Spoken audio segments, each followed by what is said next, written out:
Welcome to Middle Fingers Up, the show where we hold our heads high and our middle fingers higher. I'm your host, Kieran McKay. Are we good? We're good. Yeah. Should we do this? Oh. Look at her. You're just making noises back there. I'm ready to go. We're just going to switch it up. Should we just start with a clink and a toast? Yeah, let's do it. Okay, let's do it. Thank you. This is so different. I love that we're going to toast to my birthday week. Yeah. Hey? Yeah, absolutely. Happy birthday. Thank you. You're the first person to say it, even though it's days early, but I appreciate it. Well, I knew you'd appreciate it. Very much. You know I love my birthday. I'm glad we have a little toast today.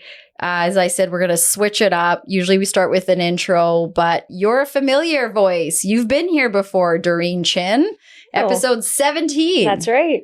That was our body image campaign. Yes. Yeah. Yeah. And we're in the 80s now. So it's been a while. But congratulations. Yeah, it's been a while, hey? Yeah.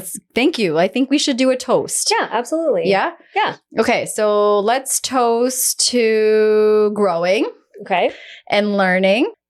And maybe sharing our journeys together. 100%. Hey, thank you. Thanks for being here today. I'm really looking forward to this conversation.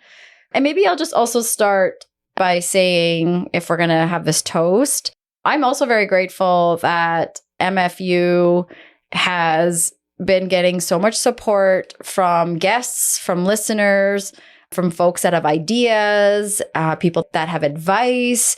All of that has been super, super helpful. And so I'm super grateful that we have a space for us to be able to tweak it as we go. Everyone's contributing, which means a lot. Maybe, do you have something that you're grateful for today, since I shared something? Yeah. I share your testament. I am grateful for having the ability and the space and the platform to be able to just speak about my own experiences. I'm grateful for good friends and good family to be able to have these conversations and know that I'm not alone. And I'm just grateful to be breathing, to be honest.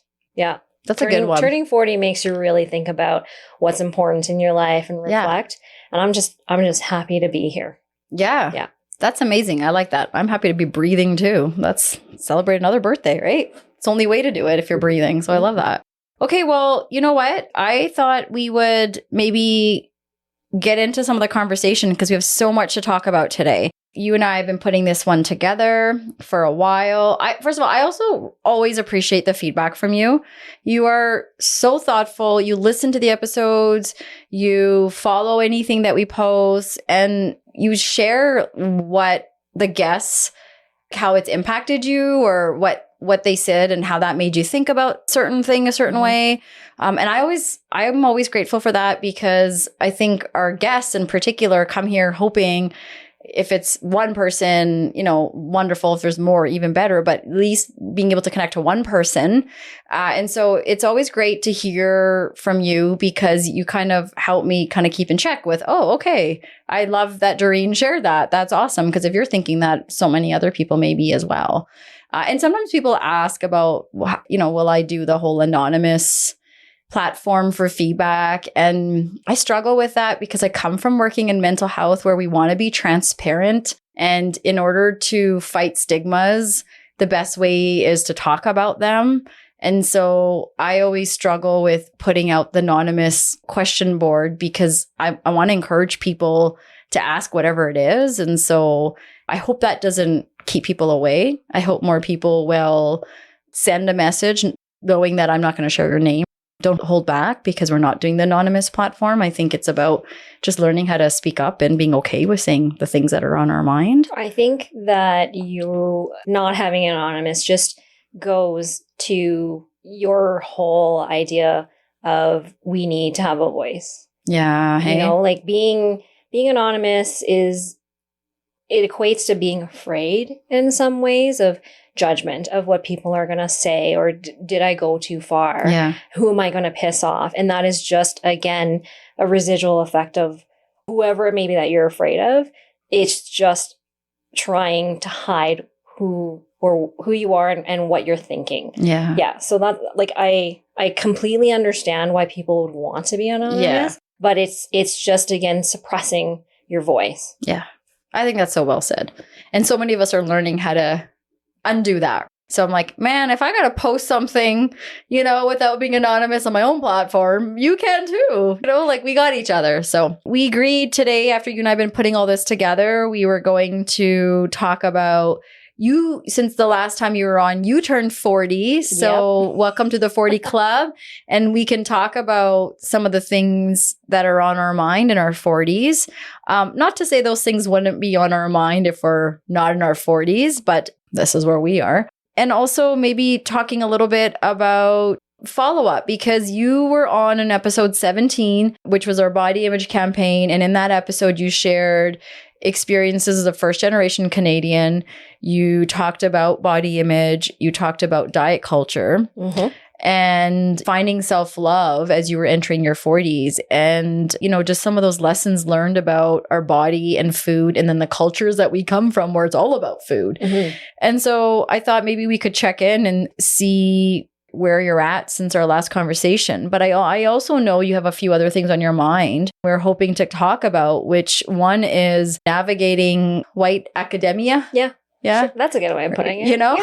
I don't know how else to really put it. I don't think there's a phrase for it. The whole white post-secondary education system that can be a struggle for people of color that are trying to go to graduate school. Mm-hmm.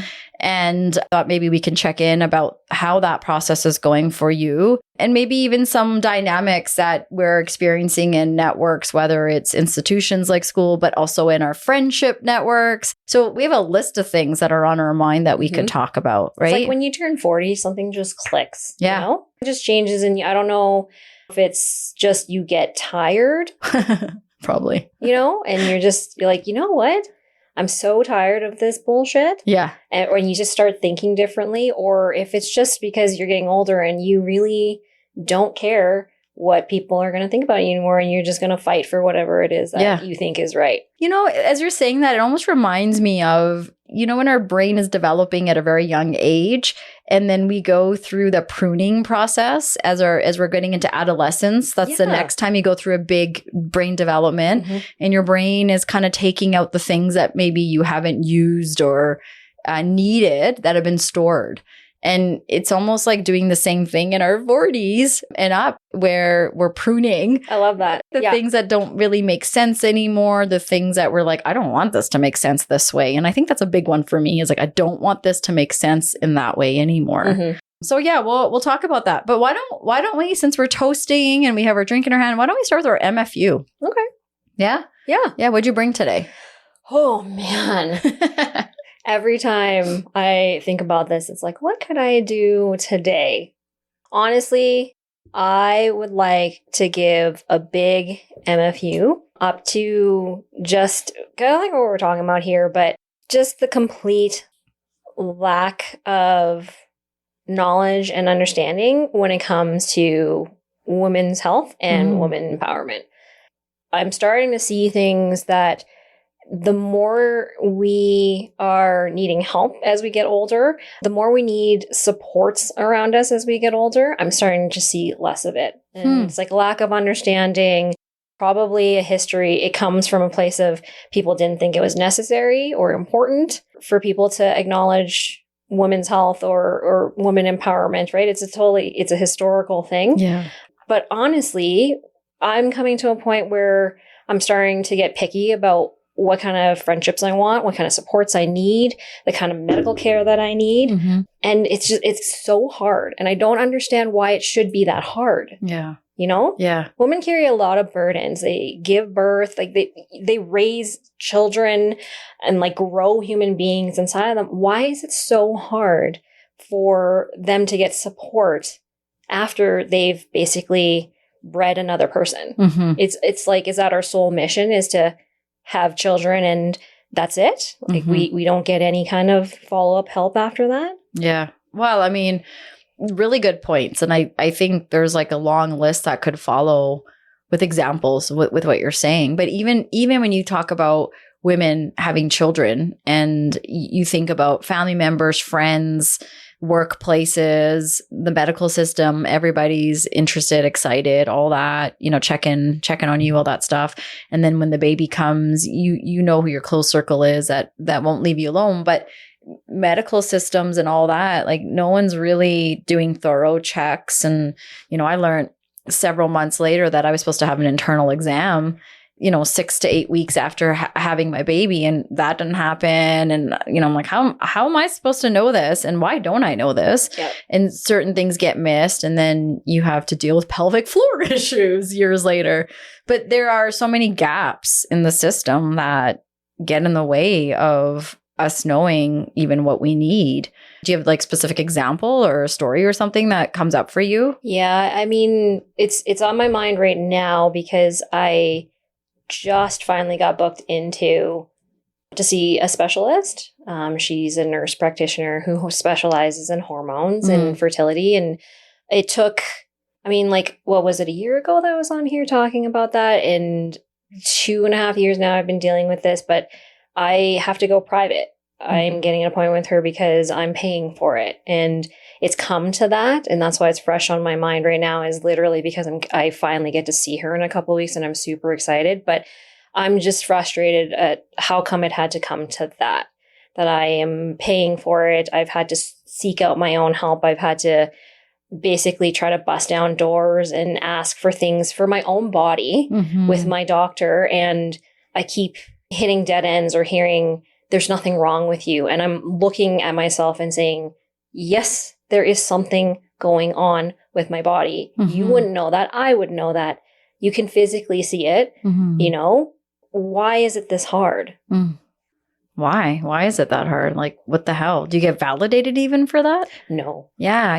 Like at least when I leave with no answers, make me feel a little bit better or say something. But I know it's scary because you hear stories about early detection and prevention that could have helped someone's long-term health issue, but it got missed.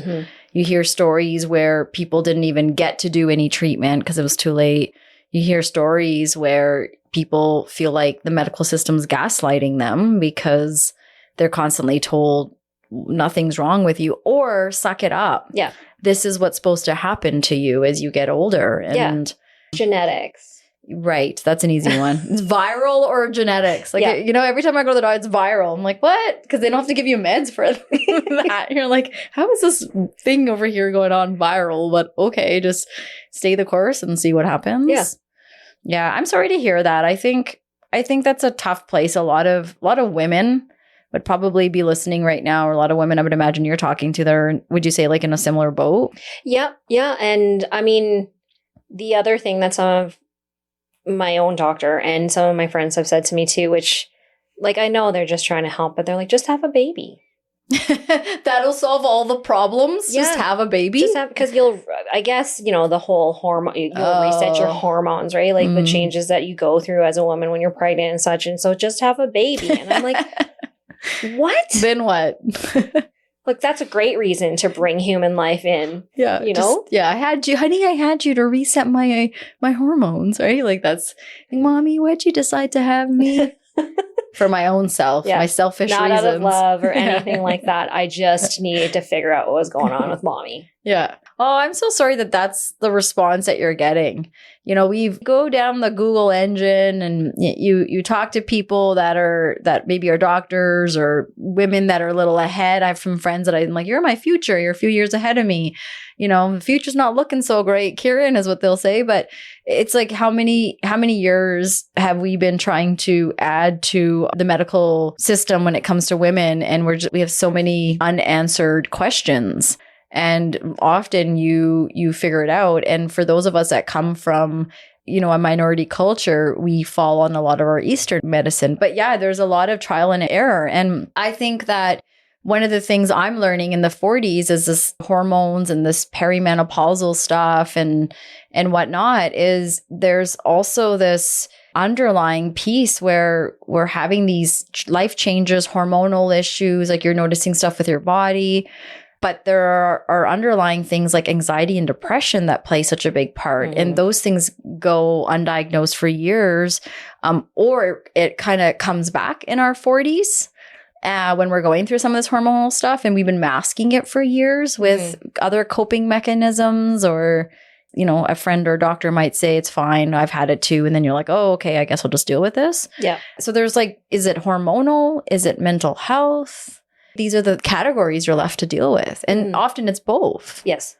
And both you kind of need a wraparound, right? Service. You need a mental health professional and you need a medical doctor to help with those things, but good luck getting in. And yeah, that's the thing, is good luck getting in. Yeah. And then following up with, since the last time I've been here, I mean, my body continues to change and it's still a journey. Like, I've gained more weight and have done nothing different. Like, I'm still going to the gym. So it still is focusing every day on what my body can do and trying to block out the noise of everybody else saying, like, what's going on with you? And it's like, thanks. Is that what people are saying? Yeah, there's like, so I'm kind of semi-avoiding people at sometimes now. There are rough days where I'm like, my body is doing what it's doing. I'm just thankful that, again, I'm alive. I can lift weights, like things. And there are times where still it's a lot easier said than done. And I don't want to go to events. And sometimes I don't. And my partner will go and they ask how I am, but in a way that it's almost like insinuating, like, how's Doreen? Because they know I've been going through this journey for the last couple of years and nothing is changing. Like, I'm very open about my disdain for the medical system, right? So they ask how I'm doing and want to make suggestions. And I know they're just trying to be helpful. But I mean, if I could have just done what you said, do you think that I'd be in this boat? Like, it is so much more complex than, like you said, I've been told you need to reduce your stress. Like, and I'm like, how do you want me to do that? I do a lot of things already to try to do that. But when I keep running up against your own body being your enemy, it just takes the wind out of your sails. And I try not to let it get to me. I try to avoid people. Something that I figured out related to mental health is that part of this journey of like trying to regulate my hormones and figure out what's going on is you reduce your alcohol intake. It's really bad for your body. And in doing that, I've actually realized, kind of like what you said, like, I have really bad anxiety and I have masked that with alcohol. And now I have to learn to do without it, which is an additional stress and going to therapy and such like that. But they are very much tied together. And so when you go to someone who wants to just say you need to just take a bath. Yeah. You should. There's just a bath bomb for that. Yeah. It's called tranquility. Get more sleep in. I'm like, oh, thank you. Use these CBD bath bombs. They'll help. I know. And it's like people are trying to be helpful, but at the same time, it's like, this is what I learned when we did the fertility episode. It's like someone saying, I'm trying to have a baby. And, we respond with, oh, just keep trying. It'll happen. And while we're trying to be kind, it's really, we don't know what to say. And how many times have we felt like it's a genuine conversation when someone says, I'm sorry, I don't know what to say? Or are you finding joy? Are you finding ways to get out of the house? Versus, well, just, go take a bath, Doreen. Like, you smell. Like, just like, you're like, I've had 6 baths today, damn it. Hasn't helped. I do wish that the conversation when I see friends is not like, oh, how are you doing? But more like, are you happy? Like, despite what you look like, how are you? Yeah. Are you happy? Like, what's going on with you in your life in general? Like, why is the conversation automatically about, oh, I'm sorry that's going on for you? Have you tried this? Or you don't look happy because we affiliate, again, that with weight. The skinnier you are, the happier you must be. The bigger your body is, the sadder you are, the more depressed you are. And it's all these sorts of things. And also, we come from these cultures where, we have so much trauma as a race, as our races, that we're not so far ahead. like the Western world with the Western world's, well, no, you can look any way. They have models that don't look the way they used to look anymore.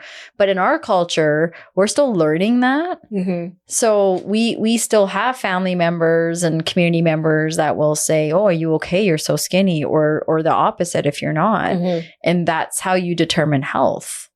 Is, where, I'm sure when you and I talked about when you lost all that weight, was it Weight Watchers or Jenny Craig? Jenny Craig that you did, that whole thing. Like you maybe you weren't healthy, but people definitely thought you were because you were so thin. Yep. FYI, do you know what I found out? Now I've been like diving deep into the diets and stuff.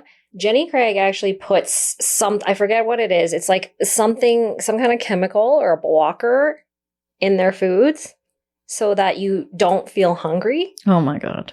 And I'm like, so you gave me something that isn't meant for my body without telling me.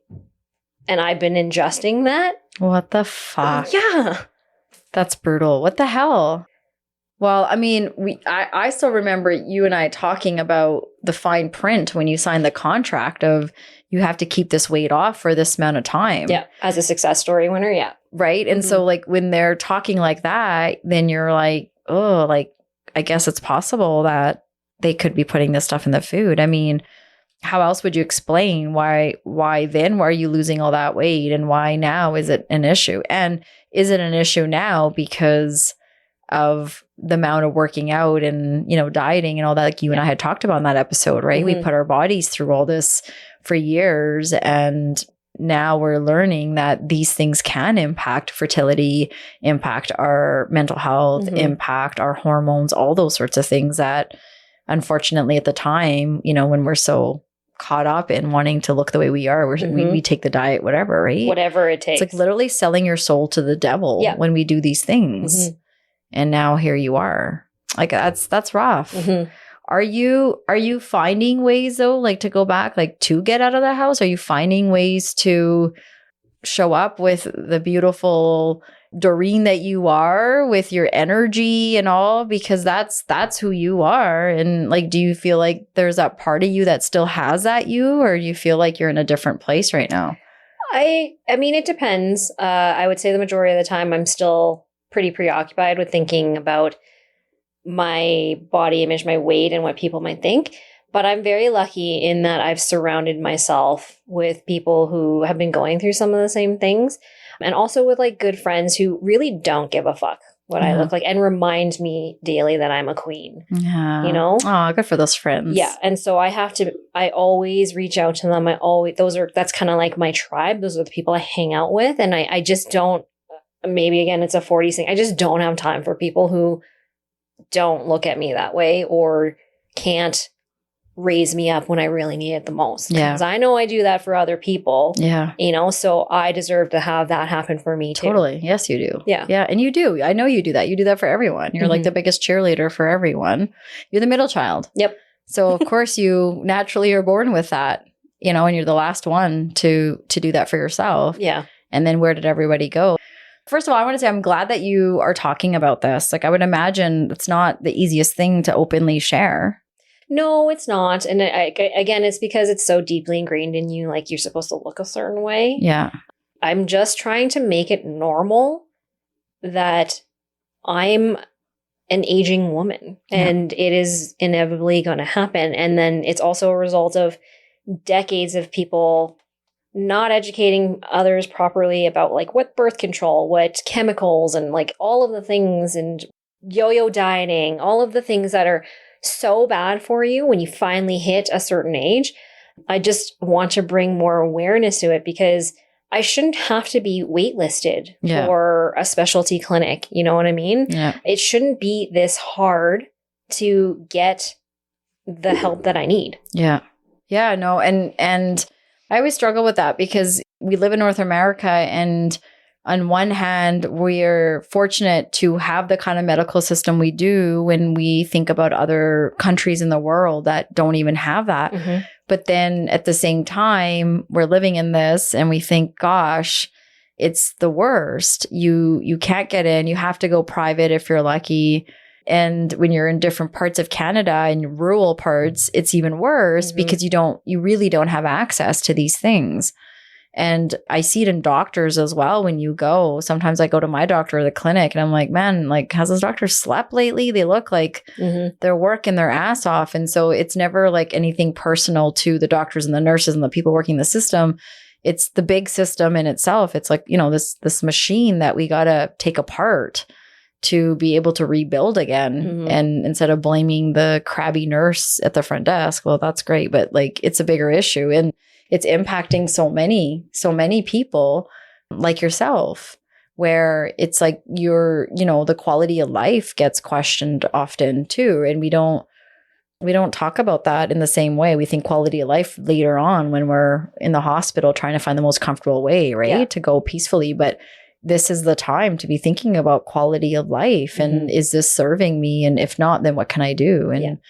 And how do you, while you wait on these wait lists and while you wait for these answers, how do you keep living every day and getting up, going to work and doing those things? Like, do you compartmentalize it, or do you have a mantra, or do you say something to yourself to help yourself? I do have a mantra. I mean, like, when I wake up, and if I wake up and it's one of those days, I'm looking in the mirror and I'm like, oh my God, I do use a lot of positive self-talk about like, it's not about how you look, but like I focus on something else. Like, you are hot. Like, let's face it. Like, you're a good looking girl. And also I will remember that it's not my fault. That's the biggest thing that gets me through, is this is not my fault. I have done everything I was supposed to do, and it's still happening, and I'm not alone in it. I think that's the other piece of it, is I know so many people who are going through it. So that keeps me going every day. It's what is going to drive me forward until I go to my first appointment and find out what's going on, hopefully get some answers, and just know that like maybe I can also role model for someone else that like, there's nothing wrong with you. And if you keep thinking that there's something wrong with you, you're going to go and work out harder. You're going to eat less, and you're just going to make it worse. And so I don't want to fall back into those old habits. And that's what drives me every day, is I'm going to keep doing me, and I'm not going to keep going back to what worked before, because I'm also not that person anymore. That's good for you. Good for you to have that mantra. Good for you to talk to yourself that way. I think that's healing for us. Like, our body needs to hear that as well. It's carrying us through the day. It's doing all these lovely things for us. And it's difficult because we don't want to put it down, but that happens. The other day I did that too. You and I, we talk, I've talked about the body image stuff too. And thing for me is I've always been like a very small frame. So when I gain weight, I know I've gained weight, but to other people, it's like, oh, you're still little and you're still tiny. And now in my 40s, after my kids, like, I didn't do the surgery. I didn't get a tummy tuck. I grappled with it for years and years and years. And then it was like, I'm going to pay $15,000 to get a tummy tuck. And then what if I die the next day in a car accident? And my family could have used that money for something. So I thought, okay, it's my challenge to myself. Like, am I actually going to feel better about myself if I get this surgery? It works for some people. I don't know, but I decide to go against it. But it's a lot of skin hanging from my belly. And on one hand, I look like, oh, you look great. You look like you're fit and all that. I work out. But then when I get dressed, my belly looks like, I'm 6 months pregnant often. And these are things that, in the great scheme of things, okay, whatever, who cares? I'm a healthy lady. So what if I have a pouch? But again, it's the stuff that's brought to the top of the line in society. Again, you look this way, then you're not caring for yourself. Clothes are built a certain way, all these sorts of things that impact us. And so the other day I decided I was going to post something on Instagram about like, hey, this is what I look like when I sit down. Because when I have guests come, I'll often have a blanket here with me, as you see right now, or I'll try to sit a certain way. And the conversation is you and I looking at each other. It's not what my stomach looks like or what my arms look like or my legs look like. And so I think the more that I put that out there, it's not to get someone to compliment me, oh, you look great, which is always nice. But it's like, there are many of us out there, all of us have different body shapes. And the shape matters not. It's the health part, which is what you are trying to figure out. Like, I don't feel good. There's obviously something going on that's causing this. And like, can we get to the bottom of it? do you feel like these are things that come up with other women in their 40s, like your friend circle, or these kind of conversations? Like, what are the kind of conversations you guys are having? Or is this one of them? Is this part of it? A big one. Are you hearing that? Yeah, it is a big one. Is the frustration of trying to look a certain way, but then always talking about, but why do we feel like we have to be a certain size? Like, that is definitely a conversation. But then does that make you feel guilty? Mm-hmm. Like, I always feel so shitty about myself when I get to that, but why? Because I don't have a good enough answer, but I can't get past it. Well, it's so ingrained. It's comparison too.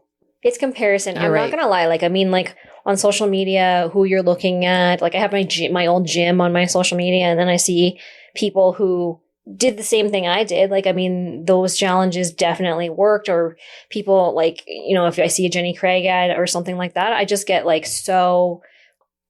sometimes I actually feel like a little bit ashamed. I was like, how did you go from that to this now?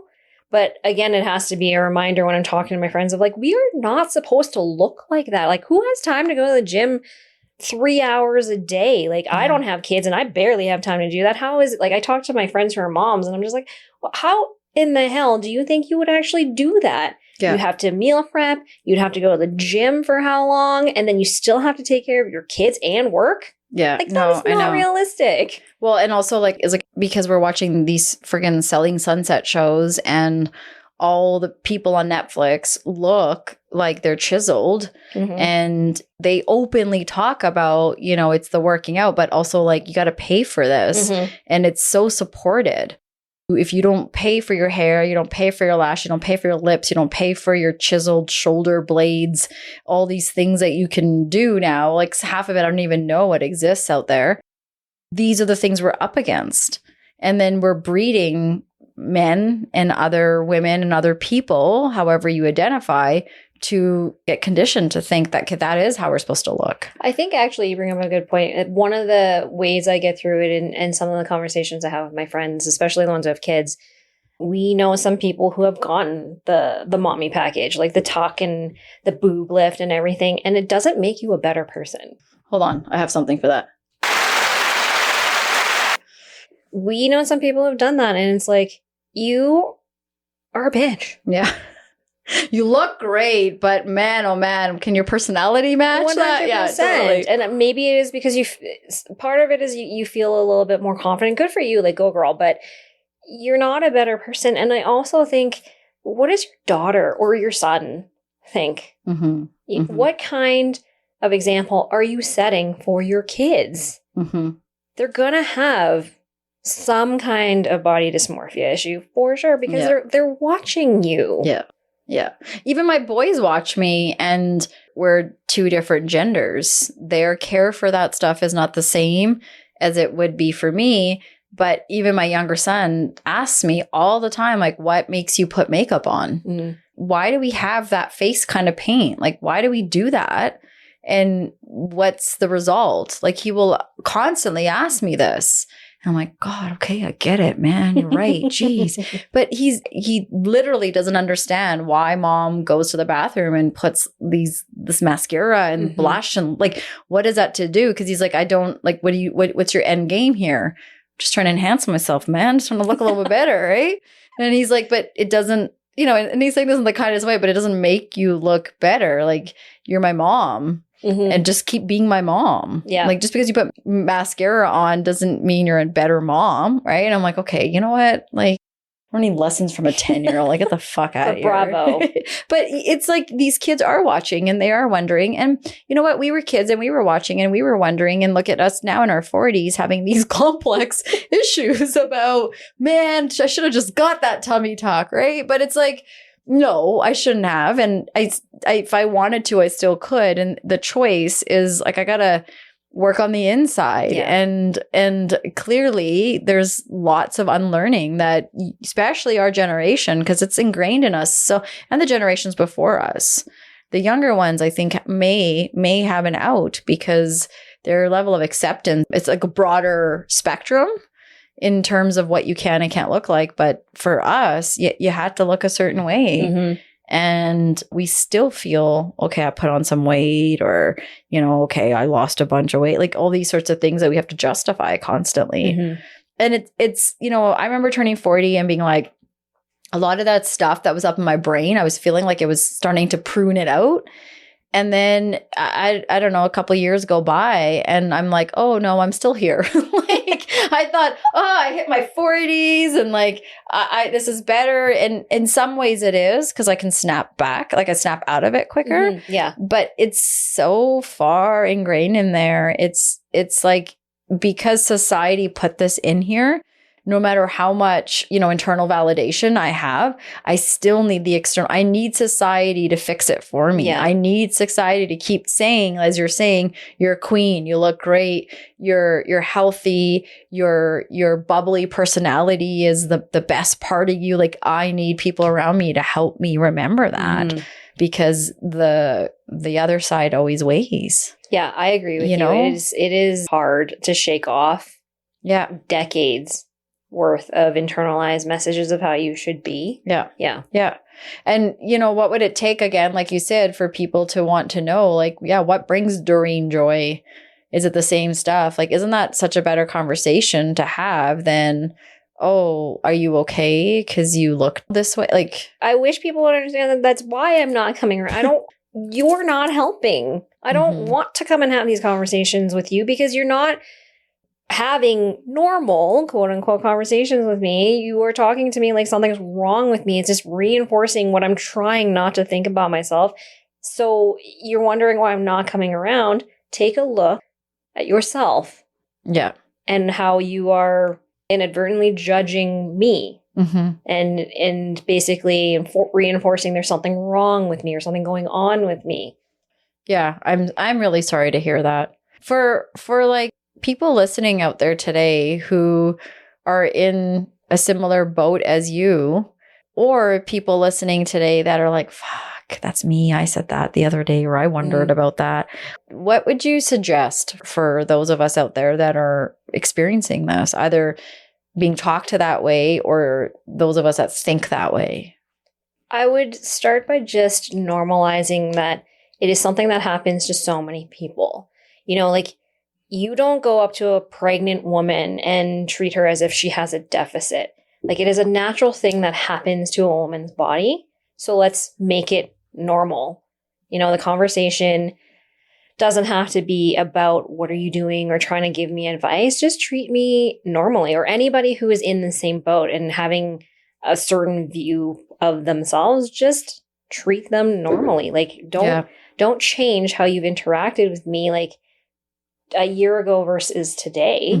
Nothing's changed in me except just like a physical aspect, but nothing about me has actually changed. So just be cool. Yeah. Yeah. I think it's like, who are you talking to, not what? So yeah, I would agree with that. I mean, you're the same person to me since the last time I talked to you. Yeah. I unless if you tell me otherwise, but otherwise, yeah, like that's what matters is like you as a human, how are you doing? And do you find like in our age group, we have the social skills to be good friends that way for each other? Or do you think we have some learning to do? I think there's learning to be done. I think with the people that I'm most vulnerable with, it took a lot of patience and helping them understand what's going on, or they've been going it through themselves.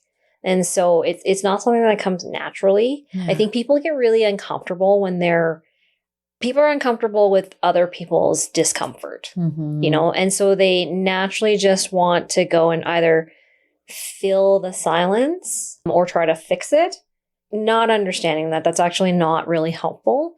You don't need to change who you are. Just keep talking to me like I'm a normal person, I honestly do hope, like, I have some cousins that are a little bit younger than me, and I'm noticing there's some conversations like that are changing between us around when we see each other. It's less about, oh, you look good. It's more about, how are you feeling? I noticed this thing. Can I follow up with that? Again, what brings you joy? What a beautiful question. Those kinds of conversations we feel help us connect and feel validated and feel welcomed versus the shutting down ones of why physically you look the way you do, right? It's like that fucking pimple as a teenager on your face that you have, but you want to call it out before everyone else at school does. And it's like we all are going to get the pimples. Maybe the one model girl from Europe that was an exchange student won't, but whatever, everyone else is going to. So like, why is it that we have to point out each other's pimples? Yeah. So I think we're all facing similar stuff with our bodies, but yet we look at other people of, oh, she gained weight, or oh, he did this or did that. And even, like even for dudes that are listening, I think sometimes we let them off the hook, and we gotta hold them a little accountable too, because they play a really big part in this in terms of the whole swiping thing and how you gotta look this certain way. And okay, you can, like you said, have the most beautiful person in the room with you and they could be really mean. Yep. Really boring, really annoying, all of the things Just not above. a good person. Yeah. I think I play a part in it too, and something I've changed is I used to lead with almost having to justify why I feel a certain way. Like, oh yeah, like I've gotten bigger, so like this is going on. Like I'm almost explaining my story right off the bat. Like, don't judge me. I know I'm bigger since you last saw me or whatever. It's not my fault. Yeah. And I've stopped doing that too. Like I don't lead with that in conversation, because it's a door opener to basically say that I think something's wrong with me. And I'm sure that has contributed to people continually asking me, so how, like, what's going on with that? Yeah. I've stopped doing that, like I said, and people still go there. Yeah. So it's just so interesting. It is, but good for you to not lead with that, because you're trying to send the message. Yeah, like I'm many more things than that. And then, like you said, that's the thing that you start with. So good for you to try to re-script that as well, because it's irrelevant. It's like race. Yeah. When our race comes up in a conversation and we're just talking about the parade, and like all of a sudden somehow now this race has come up and we're like, how did we get here and why? Why do you need to bring this up? So we were talking a little bit about like, what is life like in our 40s and what are some of the conversations we're having? So what are some of the things on your mind, or some of the friends that, in your circle, what's coming up these days? What are the themes?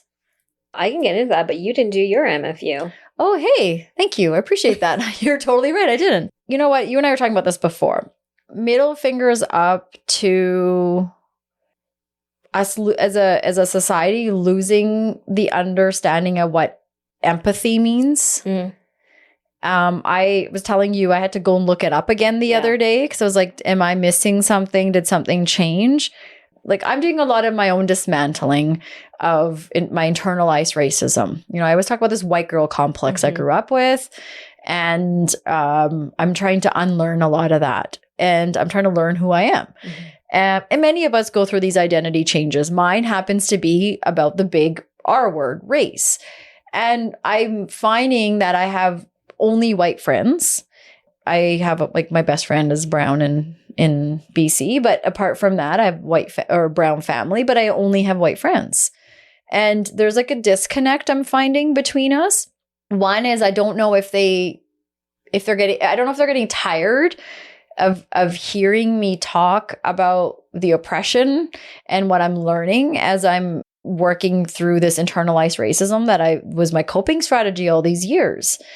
And what I'm finding is when I go to them, because they're my only friends, to share stuff that, issues that I'm having with other white friends or with the systems that we have to live with every day, I'm finding like the empathy is not there anymore. And what's happening instead is, so let's say I share a story about how I was, treated like shit the other day because of my color and I wouldn't get served. Then they may say something along the lines of, oh yeah, like, the other day I didn't get treated well at this restaurant, or I've been there, their service is bad, or if I'm like, I'm having a problem with a white loved one or friend, it's like, oh yeah, I'm having similar problems with my sister or my husband. And it's like, I'm not talking about a generalized, I'm talking about, I'm being pinpointed because of my race. Like this person's having this issue with me because of my color, and the empathy's not there, and there's no way of aligning with me. It's like, I just told you that I got treated like shit because of something I can't control, which is my color. Yeah. And right away you're jumping to, that reminds me of a story, but you didn't experience that.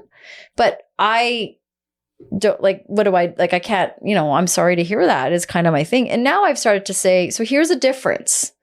When we talk, you could have responded this way, and some of them are really good at being like, thank you.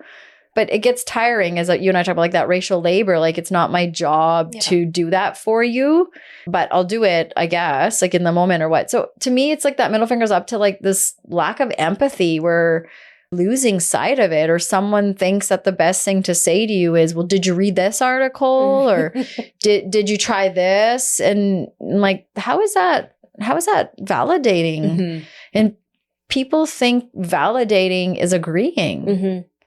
So if I validate you, that means I'm agreeing with something. And you don't have to agree with me ever, but you can validate me. Well, yes. Yeah. So I don't know. I'm just feeling disheartened by that, because less and less I want to share this stuff. But then, you're trying to fight the oppression, and you're learning you can't stop at that.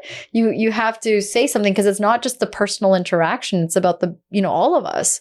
It's about the system up here. Mm-hmm. So it's, I guess, learning about empathy. Like, if you think you're being empathetic, maybe you are, good for you. But I don't know. I think that we can all kind of go back and do a little bit of learning of, how can I show someone that I hear them and they're seen in this conversation? Because that's all, at the end of the day, we all want to be. Yeah.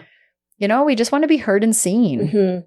Or even understanding why you may have felt like you had to compare instead of validating.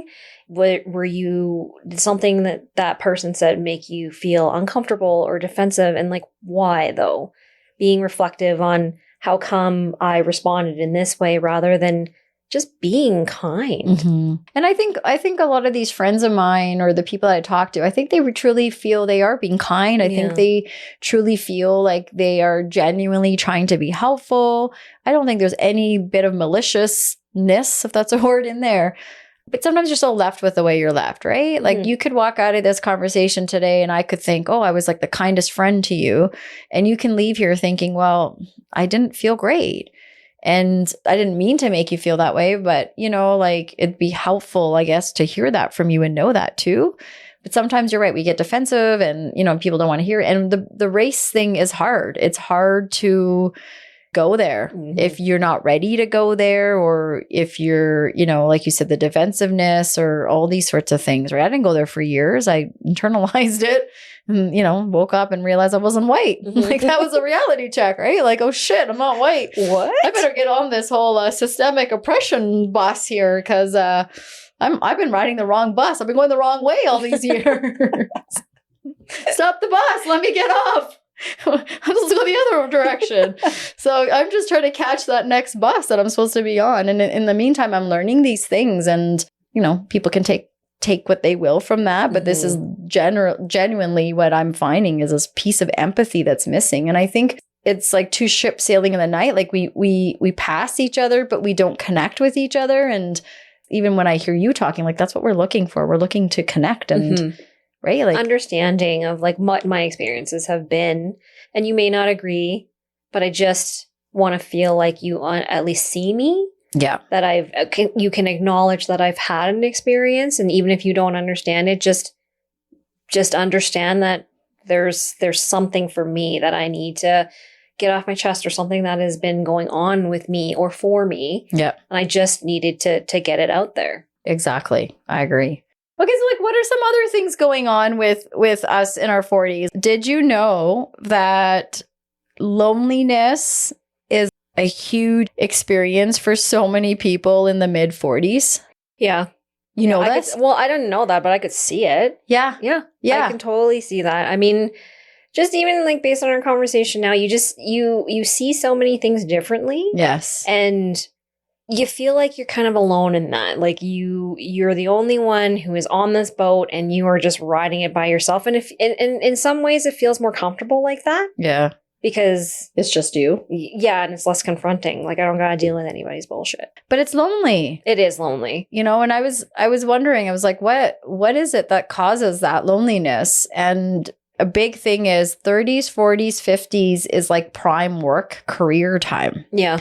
So many people in those decades are working, getting ready for retirement, you know, doing what they're doing. And so all of those friendships that mean a lot, but they start to kind of, you have gaps in there. And then whatever time you have left is allocated to if you have a family, pets, or health, skincare, they even put that in there, these routines that we follow. And so I was like, okay, this is interesting. And then the other stats that follow that afterwards are like, this is where what I was saying to you in the beginning with a lot of people get diagnosed with depression and anxiety in this time because of the masking and then learning about, okay, these things aren't necessarily working for me anymore. I'm realizing I'm coping with these bad things over here that aren't doing anything for me.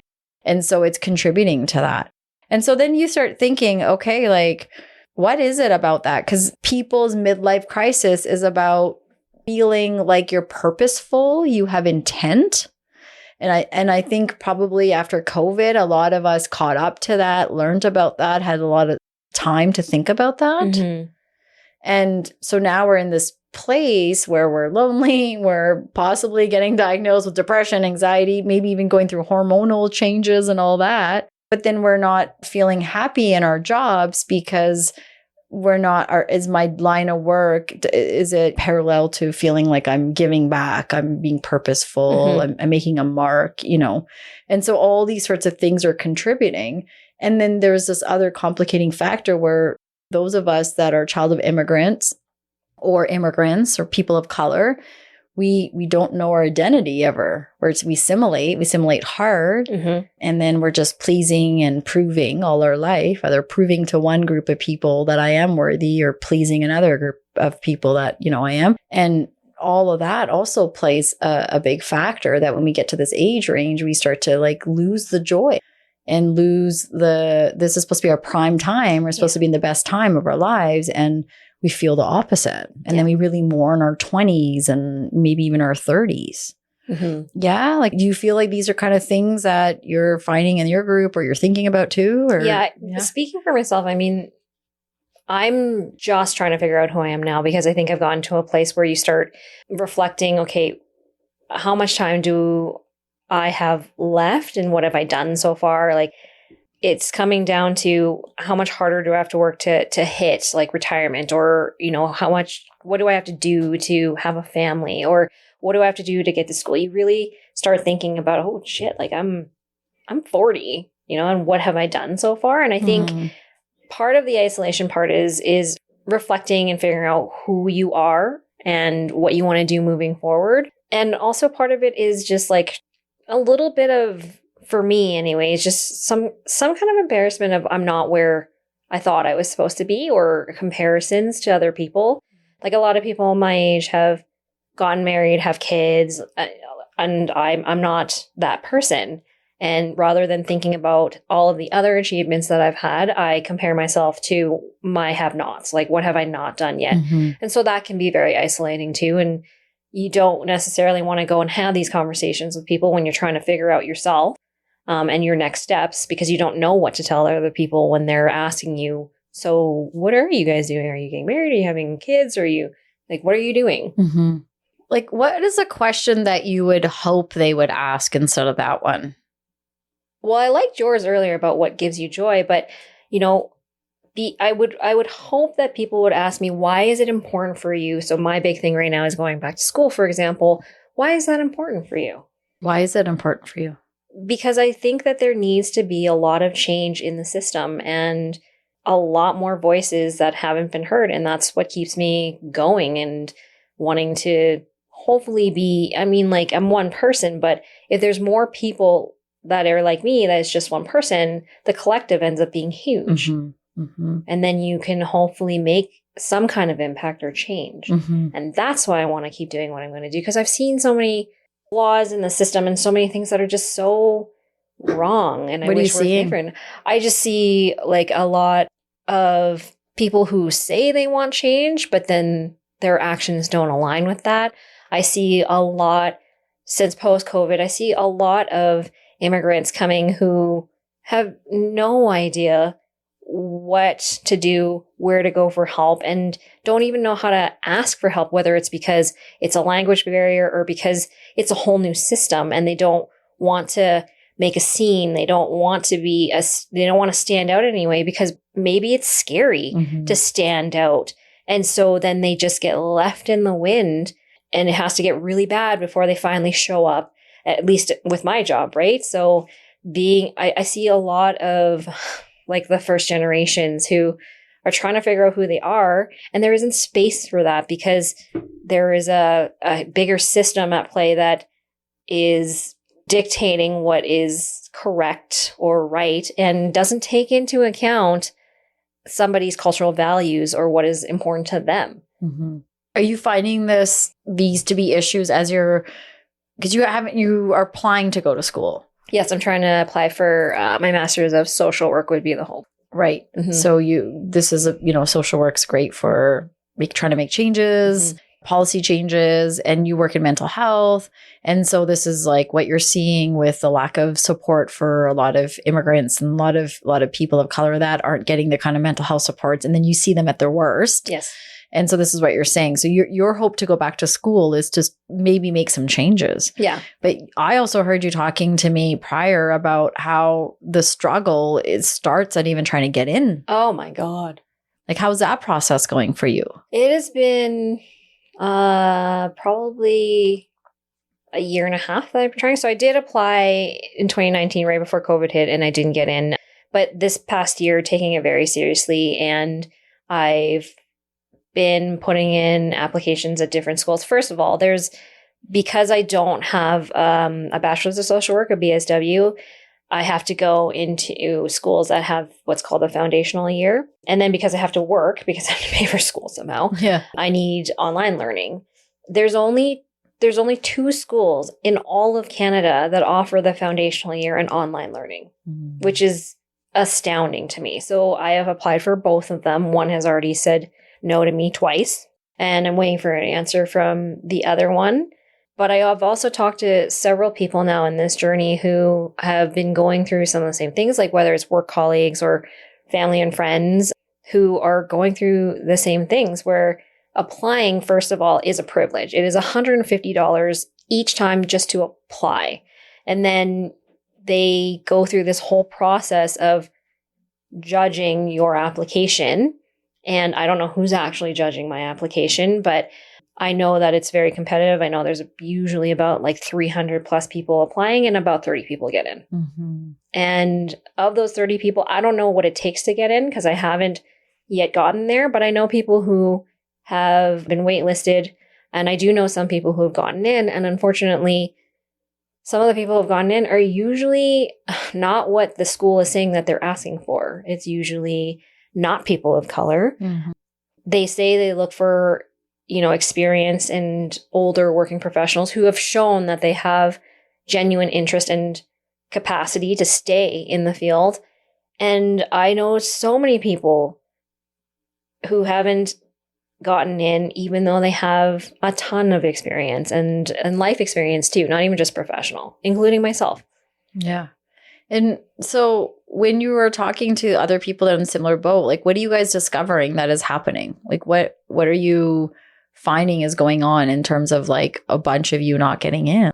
It's so interesting because lucky for me, I was able to actually talk to one of the clinicians we work with who's close to someone who's on the admissions board for one of the schools. And she had a look at my application. And one of the first things she said to me was that my proposal, which talks about your experience, they do ask certain things. And right now, the big thing is DEI, like the diversity, equity, and inclusion. And they ask you to write about that and how you play a part and your experiences. And it was just so interesting that one of the things she said was, your examples are good, but they're not specific or explicit enough. And so you're telling me that you basically want me to trauma dump into my program proposal, which I'm not going to do. But then that's how you're judging my ability to help other people. and to get into this program, like that doesn't seem like it fits. When you haven't met me and you're not doing a face-to-face interview, you're basing it on how I write about my experiences of oppression, when you have no idea. I don't even know if the person who's reading it is Chinese or if they're white. Mm-hmm. Yeah. So that was the one of the biggest things that stood out. And they were also, one of the other things for me that was kind of a piss off was I took my application and I did it off of a colleague of mine who had gotten into the exact same program, and she had done her application based on her friend's application. So I took theirs, and they were separate years, but I did mine very similar in the format to theirs, and I just wrote specific to me with my examples. They both got in the years that they applied for, and I did not. The difference is that they were both white, and their social location was a lot different than mine. And so, while I don't want to assume that's why, but how else can I really rationalize, right? But then the system, when you try to ask them, is like, oh, your GPA, or you don't have enough volunteer experience, or some kind of stupid answer to me. Yeah. And you're also not the only one that's experiencing it. And I think this is the stuff when we were saying about data. Mm-hmm. Like, I was trying to, before you came here today, I was trying to looking up at what are the stats of people of color that get in. And it's just, first of all, there's nothing out there. And whatever you do find, it just feels that when you try to go through all of these stats that you're reading, they don't really make sense, because they're saying, oh, this many people of color were accepted, but they're not talking about like all the universities in Canada put together or North America. They're not saying how many times did those people apply before they got in. They don't break it down. So you don't really know the story, and you're kind of left when, they always say like data doesn't lie. But then when you look at the way the data is presented, there's only one story, which is, oh, it looks like a lot of people of color go to school, so there's no issue. But then when you talk to a lot of people of color, this is like, you're not the first person I'm hearing this from. No. This has been an ongoing issue about trying to get in to a university that will accept you based on what they should actually be accepting you on, whatever credentials and stuff they look at. But it doesn't often happen that way. No. And I think what's frustrating about that, and I've been talking to some other people, like I said, who are in the same boat, and I do wonder if it's going against us that we are of a different culture, because you think about who created these faculties, who's created the system, and like I highly doubt that it was someone of color. Well, no, all the institutions are created by white people. 100%. It's all settler colonization. Absolutely. So we have to say it. But isn't that also interesting? It's so hard to say this. Because even saying this right now, and even hearing you talk about it, you're talking around it. Yeah. It's so hard to come out and say it, because you've been conditioned that what you're thinking is just, come on, that's wrong. Yeah. Right? Like, that's not okay. What an excuse for you to say that. But you know that if stats were done with all the people of color that you just talked to, like, there's signs. Then how come those facts don't lie then? How come that data is not lying? Like the difficulties getting, don't you have someone that you work with that is in a similar boat? Yes. And they're also going through very similar, like trying to get in and also can't. Yeah. I've a few actually that are in the very same boat. And we've been having these conversations that maybe it is working against us, that we are so passionate about changing things, but maybe it's a threat. Maybe it's that they don't want us to be able to make a difference, because that would mean that it would be acknowledging that there is a system at play that has been wrong this whole time. Well, it's been right for one race, right? For one group of people. And that is a struggle that we are up against constantly. And there's no evidence to back you up in the way that you are told you have to back it up. So then you're left with your word against this whole system that was built based on benefiting, and it's not like, I always say this because this is never, when we as people of color share our struggles, we are not bashing white people. We're not putting them down as much as, others would say, why not? We can talk about our struggles. There is space for our experience and struggles to talk about without you feeling like as a white person, you're being put down. Mm-hmm. And I think when as white people, you feel that way, you and I even talked about this earlier, like those defense things are cues and signs to lean into. Like, why is this bothering me that Doreen right now is saying this about schools? Why is this upsetting me?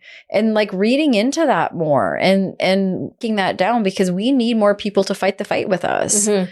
And if we truly, truly, truly want to make change on the system level, these are the things that we have to address. But like you're up against a massive battle. Well, and I think that's what makes it scary to say these things is because you, by you, I mean the system, are deciding my fate if I get to go into these schools or not. And you truly do not understand anything that I have gone through. But yet I have to play the game if I want to get into my master's program. Yeah. It makes me afraid to say things because, and like I've had these conversations also with colleagues of mine and friends and family who have experienced the same thing, is you're not going to understand my experiences mm-hmm. or the things that I've gone through. So why should I speak up? Mm-hmm. But yet I have to play this game. I have to do what is asked of me from point A to point Z on the checklist for the application of what you're asking of me. And I'm going to put my heart and soul into it. And then there's someone who I've never met who will judge me based on that mm-hmm. and see if I'm good enough mm-hmm. when this is a field about helping people. So why is there even any limitation? I know it's like one thing if they want you to do a math problem and there's a right or wrong answer and they're like, oh, you answer this wrong. So you try again because it's black and white. But it's so gray when you're asking about people's experience and now you're comparing. And also like when you say older students, like, aren't you consider that now? You're in your 40s, man. Like what? Like, with 13 years in the field. Like, but how much older do you need to get, right? Before you realize, what am I even going back to school for? Like, to be honest, right? And I get what you're saying, like for the bigger picture.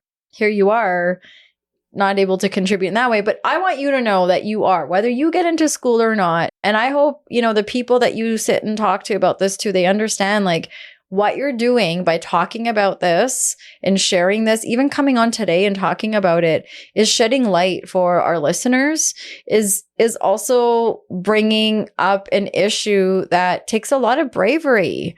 And after this conversation, are we going to solve the problem? No, we're not. Are we going to get close to it? No, we're not. But the fact that we can feel that we have some, choice and some ability to say something, and find our voices, I think like that's huge mm-hmm. because I know for me, it's taken me so long to even get to this tiny place of having somewhat of a voice. And I know there's people paving the wave in your community, my community, and all of our communities that are way ahead and need us to join and help fight the fight. But for those of us that are just starting this, or maybe people listening today being like, what do you mean there's an issue with discrimination in school? Like some people may not even know that. Mm-hmm. And that is a thing that we're talking about. Like all these systems that run us, our kids' schools, our universities, our jobs, our policies, the way they're written, all of that is not done to help you and I get ahead. And it took me a while to even realize that, because you're thinking, oh, there must be a reason, or, there's like, it's a you problem, an individual problem, absolutely. But it's a collective. Yeah, it was me. I didn't do a good enough job, or and then as I started thinking about it and having the conversations with people in the same boat, I was like, fuck that. Like, I bared my soul and I was vulnerable enough to say certain things. I know my references were good. Like, it's not a me problem, honestly.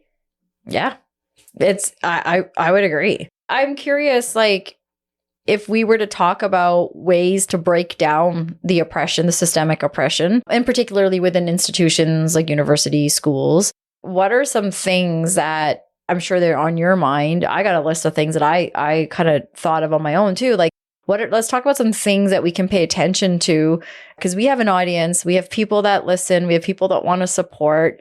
You and I are here together, and so that's better than no one. Mm-hmm. And so if we were going to tend to this, like what are some things that we could be paying attention to and helping? I think one of the things that actually made me laugh when I started thinking about it was that despite which school it was, they were asking the same things around right about DEI, and that's the thing that's been thrown around right now is everybody cares about DEI. And can you break that down? What is that for someone that may not understand? For the diversity, equity, inclusion. And so especially since the discovery of the bodies with the residential schools, it's kind of been a catchphrase for the last couple of years. And it's interesting that people are starting to ask how you write. When you write about how do you contribute, how do you plan to contribute to it, how do you play a part in it, what do you think about it? But again, who are these people consulting when they're asking, like me, a Chinese person, for example, to write about my experiences for the application, for example? Who are you consulting on your big university board to actually take a look at what I wrote and then say, like, her experience is very real to her culture? I highly doubt that anyone, whether it's the big universities, whether it's agencies, is actually doing it because they've recognized and talked to people about the real oppression versus it's like something we feel like we need to do because of recent events or because we want to be progressive. Yeah, because I wear a certain color shirt on a certain color day, and that means that I'm part of the cause. Because I posted a big thing on my Instagram page, and that means I'm part of the cause. Yeah. And I think, okay, like that's part of it, but that's not it. And that's surface, and that's cute. That's not the end game. That's not going to get us. And it goes back to what you said too, like the fear of change. And when we've only been operating in this one way, which is benefiting white people, predominantly white people, they're running the show. So how do you fight that big fight? And as a global, we are a majority, man. There's so many more of us. 100%. So if we could get past the problems we have between each other and think on a bigger picture and work together, is there a way that we could, fight some of this? And you had mentioned this, going back to like, how could we break some of this down? Like holistic admissions. So they don't even know who you are, right? They're just reading it. So is what happened to, universities incorporating a review process where they value diverse experiences and backgrounds, not just looking at things on an academic level, but also having face-to-face. So where that doesn't really happen. Not that I know of. And maybe it happened before. I don't know if it's just because there's so many applications now, but again, who are you consulting when you're asking someone to speak about diversity and their experiences about inequality? Who are you consulting before you ask someone to write about that and then you're evaluating it? Well, I mean, if anyone's ever worked anywhere and knows there's a diversity committee, we all know like that's the first problem you recognize that we put this in as a Band-Aid. And then you always look at who's running these committees. It's always white people.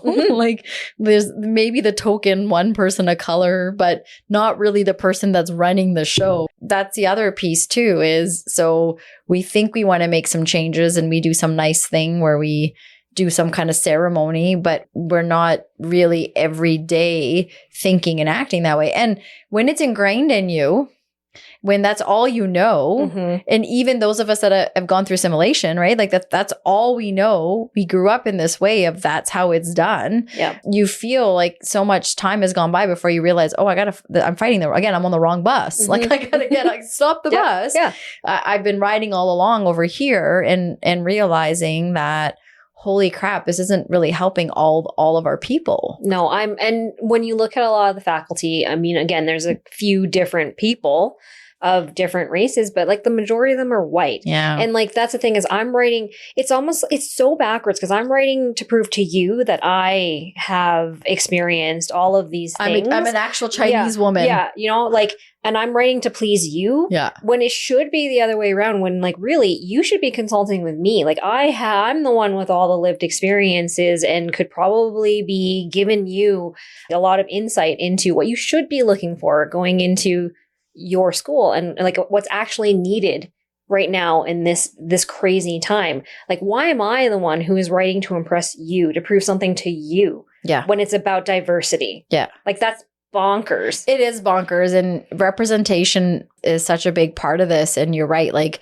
a lot of these universities, the faculty is predominantly white. You might have the one, again, or two professors or people in the faculty that are of color, but majority are not, and they are running the show. They're making the decisions, and it looks like it's black and white with the criteria that they're, the rubric or whatever they're saying, but it's not. Mm-mm. Anytime, I mean, I was on a committee every now and then where we did awards at a place I used to work at, and as much as you want to follow the this is what we're looking for, sometimes you go by the fact that, oh, this was written really good, or I like this person, or I heard about this person deserves it because somebody, wrote a really good reference letter or whatnot. And I just think we don't pay attention to it in the way that we need to. And then who's kind of missing out at the end of the day, right? You are, and the people that have followed. And my question is, like, you work in mental health, you work in crisis.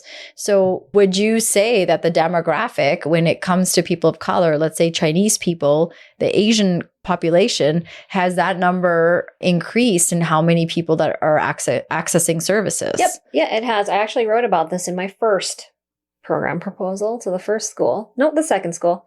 I used stats. Actually, I did find stats from where we work about the number of specifically Asians, Chinese, Korean, Filipino, Japanese, I believe, who accessed our services has risen quite a bit since 2021. So just post-COVID. And since I work in those programs, I know it is because despite the stigma, despite the lack of understanding, those parents love their children and they needed to do something. And so they turned to a system that they have no clue about and tried to access help in that way, followed what that system, which is created by predominantly, white people, tells them to do with no consideration about what they believe in and what their values are. And then I've seen it wasn't intentional, but I've seen staff who will judge or mislabel, for instance, like the Chinese families we work with. Like, I had to teach a lot of our staff that just because you can't get a hold of them, have you considered, because it was like these parents are avoiding us. They don't want to come and visit their kids. They're very disengaged, all of that lingo. And I had to ask them to consider, did you know that most Vietnamese cultures work like 6 to 7 days a week and usually about like 11, 12-hour days to support their children? That's why they came here. They work extremely hard because there's not a lot of options for people who can't speak a lot of English. And they're not avoiding your phone calls. They are working. And they also don't understand necessarily why you need to call them right now when they can just pick up the phone later or come by later. And when they do arrive, do you notice that they bring food? Do you notice the gestures of when they are here and when they are present? Do you notice those little nuances, or are you just judging based on what you think makes a good parent? Right. And what your definition, have you thought about where your definition of a good parent came from? And there were some people who had like aha moments, and there are some people who were a little bit defensive. Yeah. Yeah. That's not surprised by that for sure. But also, that's the thing, like when you look at the stats of how many people of color are accessing mental health services, that's where these universities need to understand, like, we need more people that look like them in the faculty. We need more people that look like them that are going to school to be able to work at those places. we're all here. We're not going away. And there's more of us here now. So does it not make sense that we update our friggin' phones every year for technology? Do we not need to do that with human resources, with people, like the lifespan? Like, it's just so interesting that these everyday life sorts of things are the things that we're like, oh, that's so dumb that you think that way. That doesn't make sense. No, that's not the way it is. Yeah.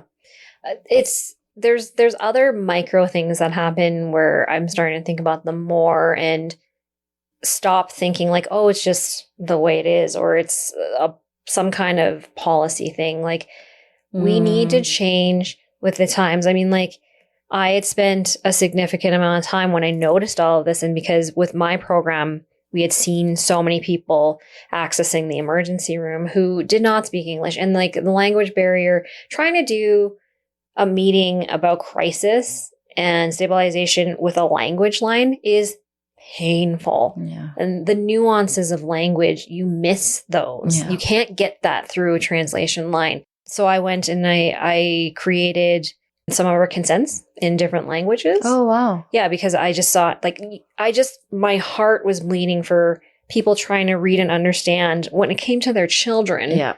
What am I getting myself into? And yet they're still signing their life away for help from us without fully understanding what they're getting into, because that's how desperate they are. And that's not what consent is supposed to be.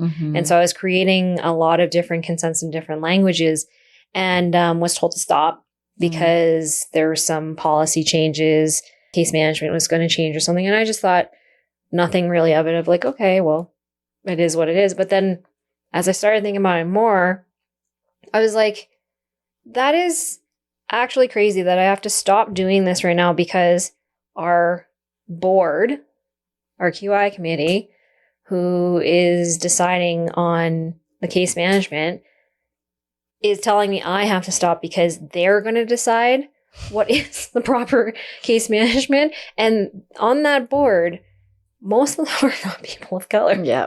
And meanwhile, you have people that are dying for help that you can't simply translate something in a different language for. Like, all you're doing is changing it so that they can understand it, so that they can have one more barrier broken to access help. But now you're going to have to, like, that's probably going to, anytime I've had experience with something like that, or anyone has, that goes up on a Friday, and then there's holidays and nobody looks at that and collects dust, and they may come back to it, hopefully. Yeah. But often that's just us being falsely positive. It's not going to happen. It's just not. And I think that's a reality. Like, that's the truth, is that that's not going to get written in that way. Yeah. And now such a simple thing to like help with people. But the more that you think about those things, and I think for those listening, like, this is every day in our place of work, and like, we all have to do our part. We can't just have one group of people trying to say, but please listen. We all have to open our eyes and pay attention to that. And that's how we fight the system. When we have our white friends joining the cause, and when we have our brown friends and black friends and Asian friends and Latin, all of our different races coming together and saying, this benefits everyone. This isn't one-sided. I'm happy to repeat this over and over until, the old saying, how you're blue in the face, because it's like something that's worth it. We're talking about quality of life, just as you and I were talking about an hour ago, right? About quality. This is an example of that. And now my cousin isn't going to get the service, or, my friend's niece isn't going to get the service at the hospital because they've never experienced something like this. Yeah. And I had to start questioning why I'm so easily resigned to, well, that's just. Yeah, that's a great question, because you're digging too, right? You have to do the work as well. It's not just, again, white people need to do it. We all have to do this work. We all have to dig and dig and dig. So what are you finding as you dig? Well, as I was reflecting upon this, like, I was thinking it's been probably about 6 months since I was told stop doing it for now, like, until we figure out the policy. And I just took it, despite how many hours and how many people I had to talk to truly, because language is so nuanced, to get everything appropriately translated to make sure that the points hit home and that I wasn't saying something really offensive, like I reached out to a number of different people who spoke these different languages to have them look through it and make sure that they were correct and accurate and conveyed what we were trying to say and what we can do for you. And I never followed up on it. I just, I never chased after like, hey, what about this? Or what's the timeline? What are they saying? What if I, instead of the consents, I do something else that I know we use that isn't like a tool just for our agency? Mm-hmm. I was just like, well, I guess I just got to wait for the permission. Mm-hmm. Mm-hmm. And I kick myself now when I think about it. And I want to, we're actually presenting on this pretty quick here, but I do want to pick that back up of like, this could take forever for policy change. What if I just did something else? Mm-hmm.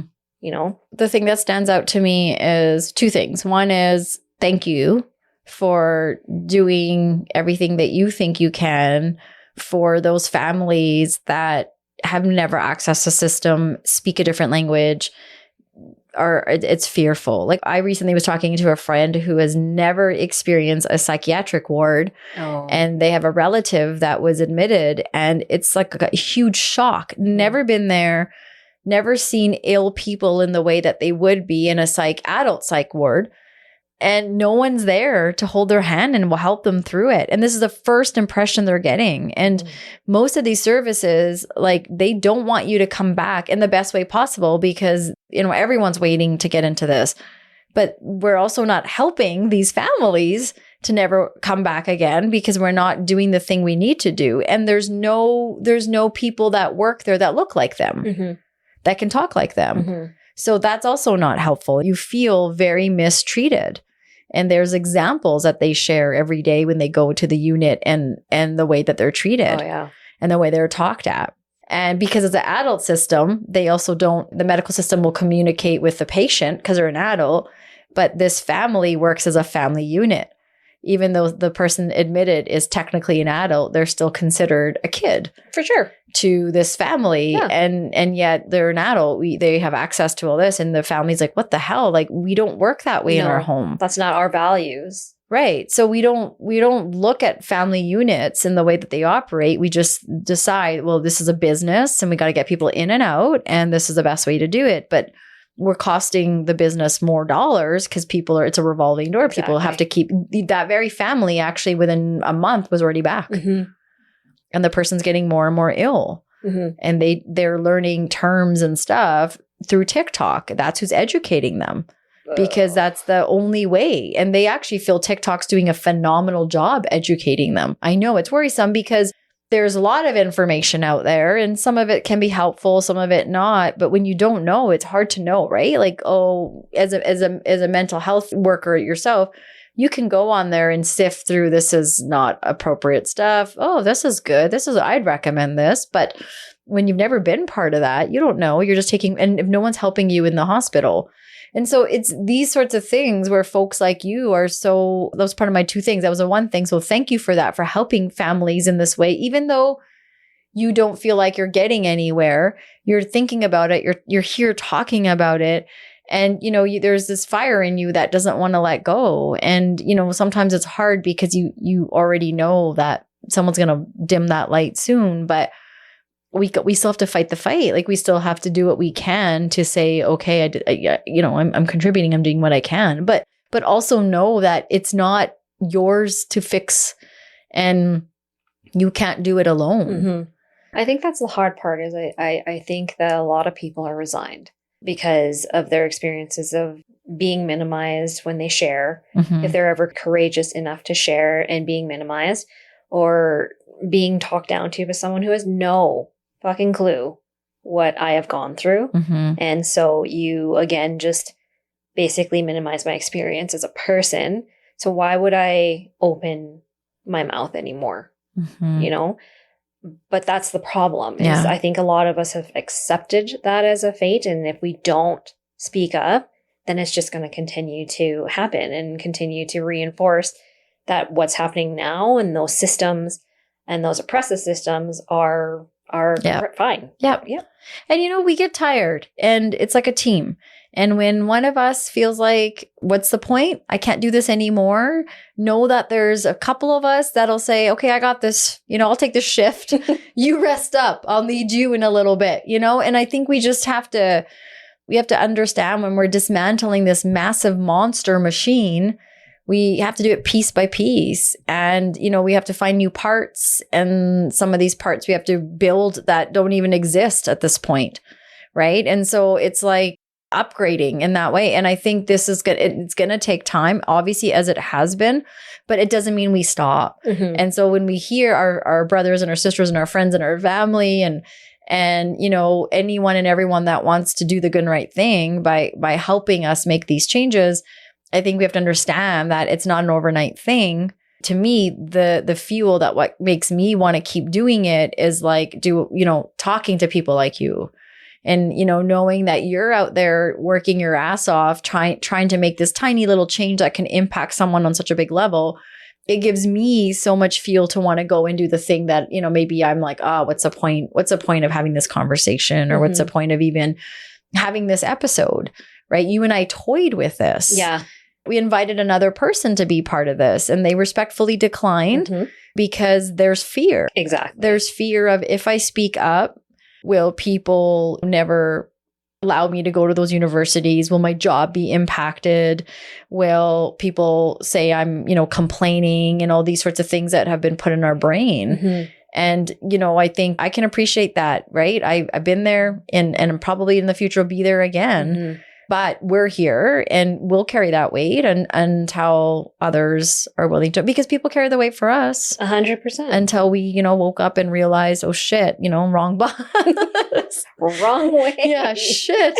Get me off the wrong bus, please. It's just so crazy that we still have to have these conversations. Like, we're going to have to do them forever, man. Like forever. Yeah. Think of the people that have been doing it before us for how long. And, like you see small change, and even in your own households, like you and I are in interracial relationships. Mm-hmm. We're both with white people. And so I think even that, like, okay, on the medical system, the universities, the courts, like these things I can't change tomorrow, but in my house, can I make an impact? Mm-hmm. Can I start there?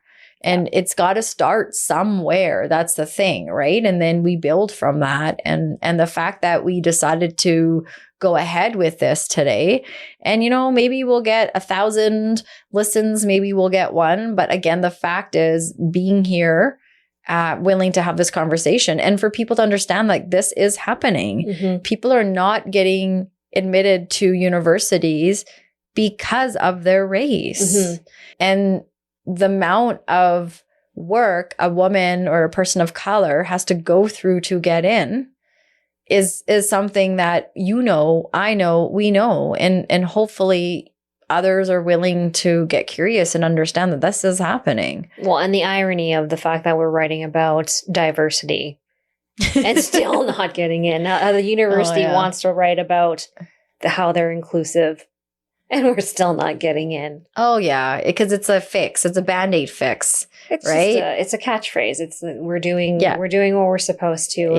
I'd rather have integrity and that fulfillment, that as I'm reflecting on who I want to be moving forward, is someone who can speak up and someone who isn't afraid to, because I've been afraid to speak up most of my life, and I just don't want to continue doing that. It wasn't good for my mental health. Mm-hmm. It wasn't good for relationships. It's not been helpful at all. And so why would I keep doing the same thing? Yeah.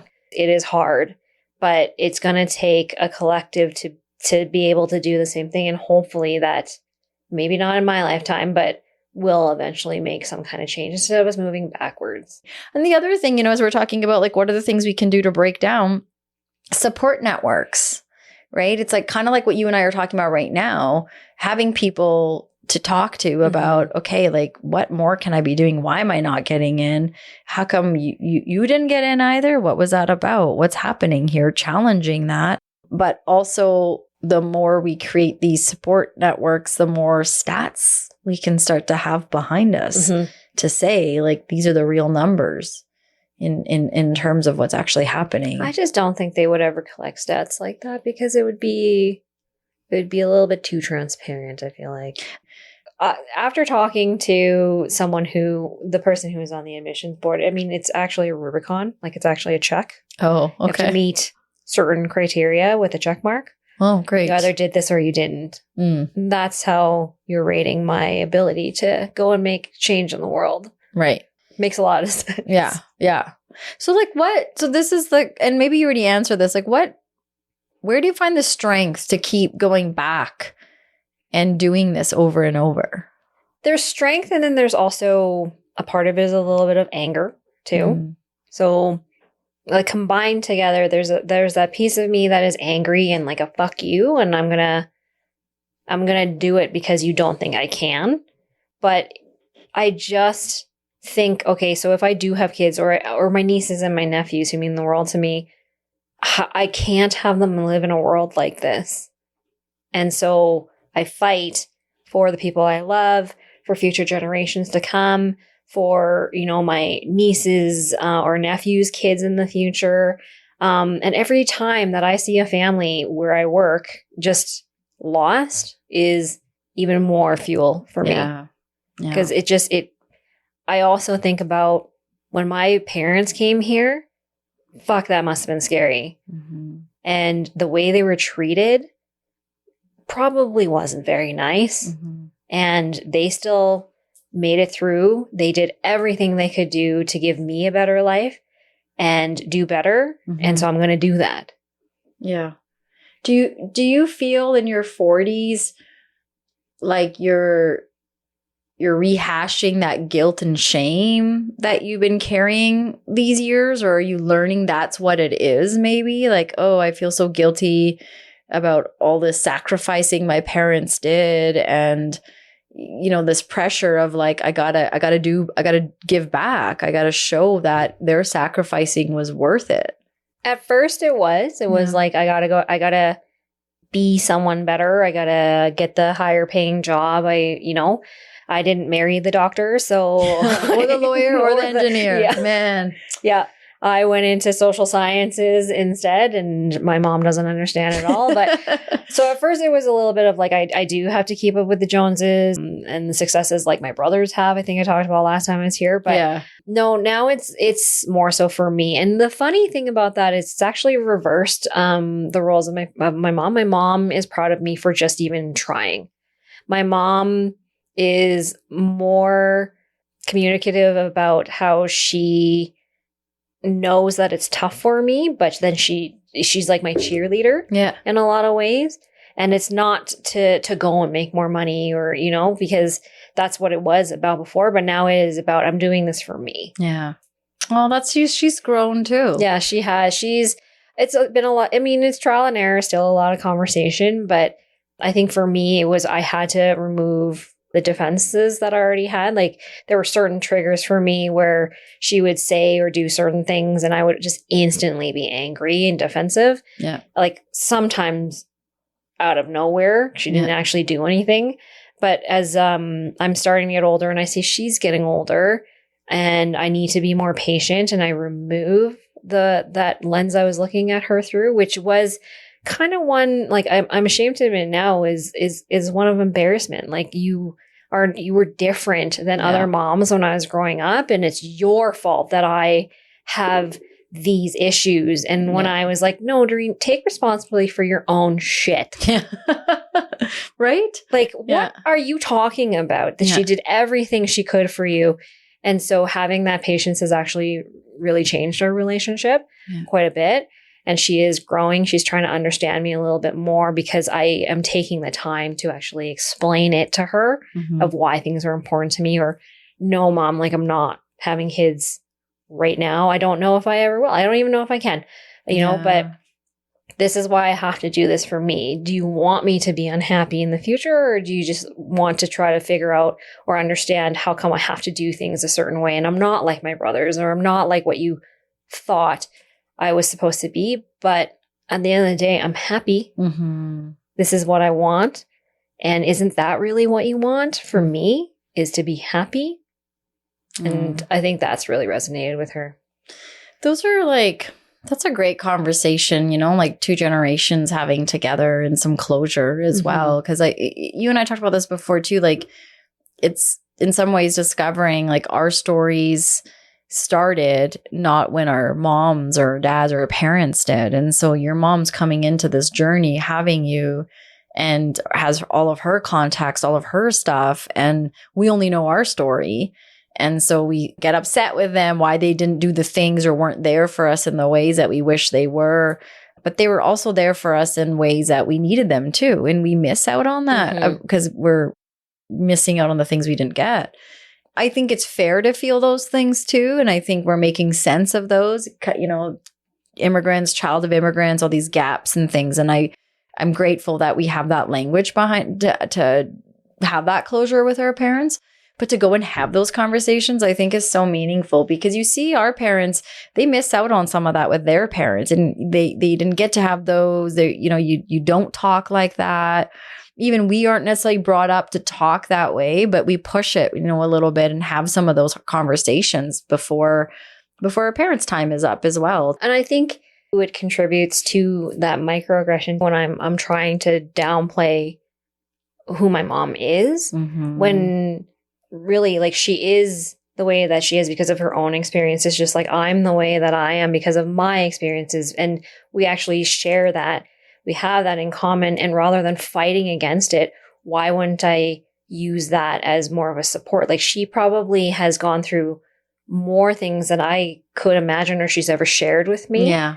Yeah. Why wouldn't I tap into that rather than looking at her as someone different? Yeah. Because I was born here and she's different. She doesn't wear a blazer to work. Yeah. So therefore. Or like her social etiquette is a little bit different, but that's because she had to fight to survive and get here and then in turn have a family and raise me. And so she didn't have time to figure out how to be eloquent in certain ways or dress in a certain way. Lucky for me, because of her and my dad, I can. Yeah. And so why am I explaining to people like, this is how my mom is? Kind of like what I said earlier about leading and having to explain so that people don't wonder. Yes. Like this is my mom. Yeah. She's the way that she is because of her own experiences. She's Asian. She's kind of old school. Yeah. I don't need to have to defend that to you. No. And it's just so interesting, right? Because we grow up here and we think this is what the all, quote unquote TV mom and our friends' moms, or this is the way they're supposed to be. And I know, I hear you. That's what I was asking about that guilt and shame, because it's like working through some of that now, like where that shame was put there not by me, but by the Western world. Like it was, this is the way that you should be living. And that's why I wanted to be the white girl growing up, because I thought that was the best way. And then you find that that's your survival skill because you can hide behind them, and then you can get into those clubs, or people will talk to you, or that cute guy will talk to you because of your cute blonde friend. Like all these things that are stupid, but you slowly find, oh, this is going to get me in the door. This is going to get me in the door. You know what I mean? It'd be interesting if you had like a white person or someone write your admissions letter and all that for you. Oh God. I mean, you might get in trouble for that, but just like a social experiment of like, is it, what is it that you're missing?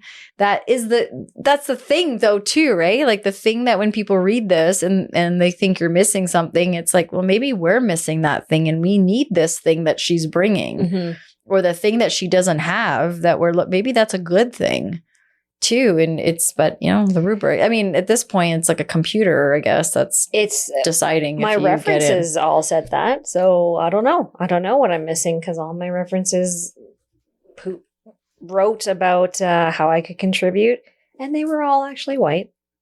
So that didn't work. No. Damn it. Why couldn't the white people that you had that wrote it for you, like actually do something for it? Damn it. Seriously. No, I know. We make a joke and we laugh about it, but at the end of the day, like are you going to give it some, do you have a timeline? Are you like going to keep paying that $150 and applying and doing this? Keep going. Yeah. I'm going to keep going. And I've looked at different options. If it's not social work, then maybe it's a different master's. And my colleague that I talked about, like he's thinking the same thing. Like he's going to keep going, and maybe we just have to take a different route. And it's not like that actual master's, but the end result is still the same. Like, how do we make it? How do we pick a program where we can get into and make a difference? So maybe it's not social work, but maybe it's something else where we know that systematically we'll be able to like contribute. Yeah. What were you writing your thesis on? Like, what did you want it to be on?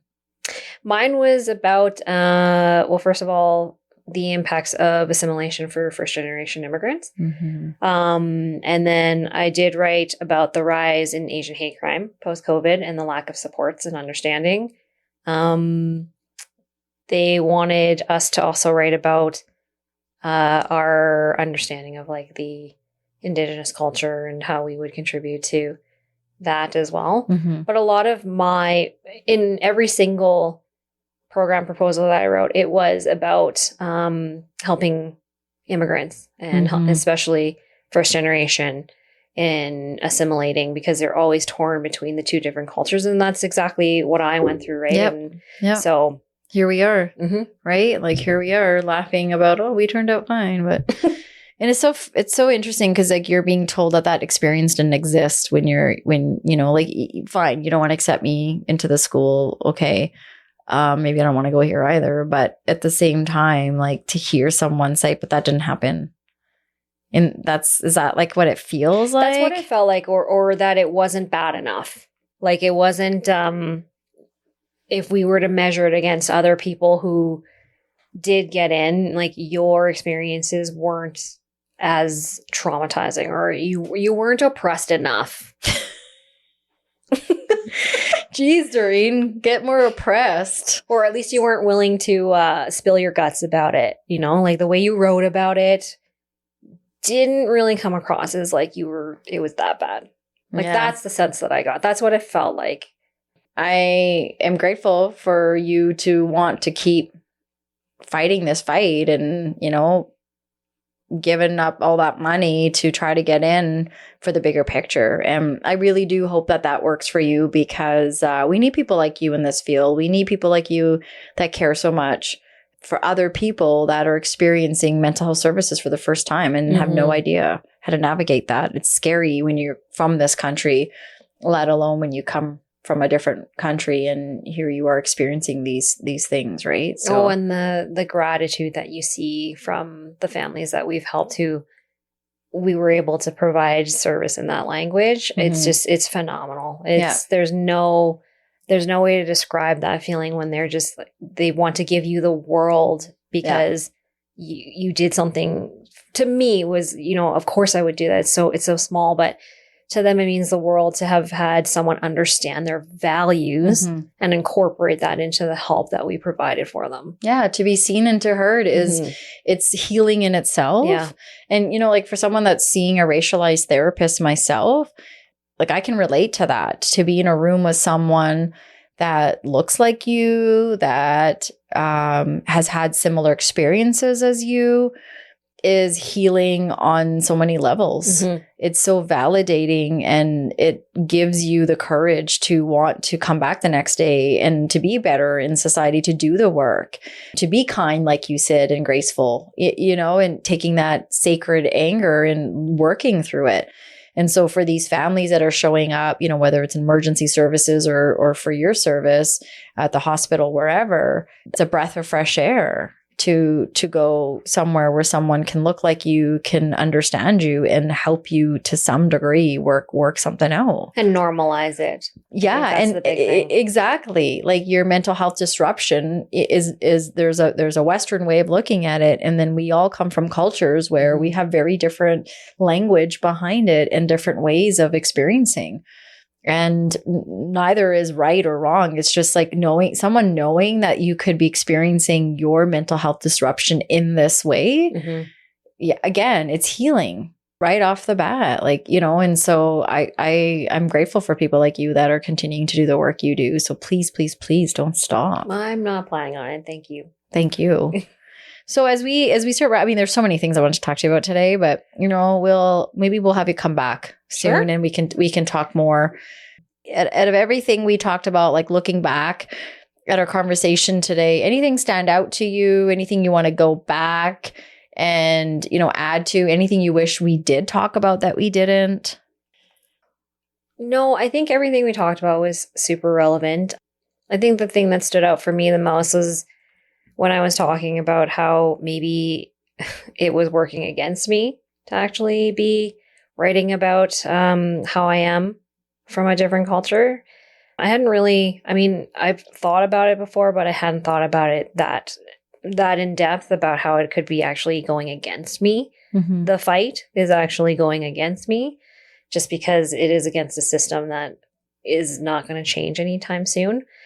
It was discouraging, but also at the same time, it still lit that fire under my butt of like, I'm going to prove you wrong. Mm-hmm. I'm going to find a way. But I think it's really important to bring awareness to that what they're asking for is maybe contradictory to what they're actually looking for. Mm. Yeah. Yeah, that makes sense. Anything you want to add to that? Nope. I think I'm going to sit on that for a while. Mm-hmm. What advice would you have for people listening today? Maybe a call to action, something that people can take from here, something that maybe, people can go and do or say or think about, look up. What would be that thing? I would say that I know it's scary to speak up. I think, and I see you, I hear you. I've been there where your experiences did not matter, where it feels like, what's the point? But my call to action would be to get over that hump and just talk about it. Mm-hmm. And no matter how many times people are going to completely discredit your experience, someone will get something out of it. So you will make a difference for someone who has felt the same way. And if we can do that more and more, then again, our collective is just going to get bigger. Mm-hmm. You may not even know it in this lifetime. Like you said, maybe one person listens, maybe 100 people listen. But if even one person gets the courage to speak about their experience and can recognize the little things that have happened to them and that they've also been resigned to, that's just the way it is. We don't have to accept that. Mm-hmm. I would agree. Mm-hmm. That's really well said.